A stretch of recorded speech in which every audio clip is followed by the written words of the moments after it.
இந்த ஒரு ஷர்ட் பார்த்தீங்கன்னா நான் ஜூடில் ரீசெண்டாக நியூயர்க்கு பர்ச்சேஸ் பண்ணியிருந்தேன். ஆல்சோ நியூயர்க்கு போட்டும் வச்சிருந்தேன். இந்த டேக்கை பார்த்து நான் திருடிட்டு வந்தனோ இல்லை எடுத்துட்டு நினைக்காத. ஏன்னா என்கிட்ட பார்த்தீங்கன்னா என்கிட்ட கிணறு வெட்டின ரசீது இருக்குடா. இந்த ட்ரெஸ்ஸை பார்த்தீங்கன்னா நியூயர்க்காக ஜூடியோவில் பர்ச்சேஸ் பண்ணியிருந்தேன். ஸோ ரேட் பார்த்தீங்கன்னா 299 போட்டு டேக் போட்டிருந்தான். பட் பார்த்தீங்கன்னா 399 தான் கொடுத்தாங்க. அதான் டேக்கில் மிஸ்டேக்ன்ட்டான்.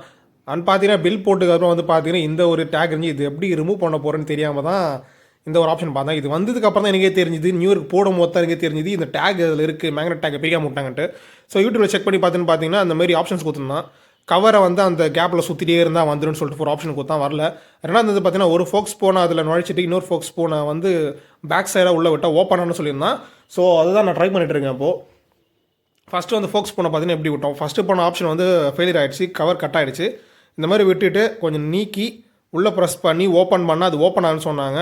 ஓப்பன் ஆதாலன்னு பார்க்கலாம். ஃபைனலி பார்த்தீங்கன்னா நல்லா லாங் ப்ரெஸ் பண்ணோன்னே பார்த்தீங்கன்னா அது ஓப்பன் ஆகிடுச்சு. ஸோ அகைன் நான் சொன்னது வேண்டியது தான், நான் அதை திருடிட்டும் வரல, எடுத்துகிட்டும் வரல. இந்த பில்லை பார்த்தீங்கன்னா உங்களுக்கே தெரியும்.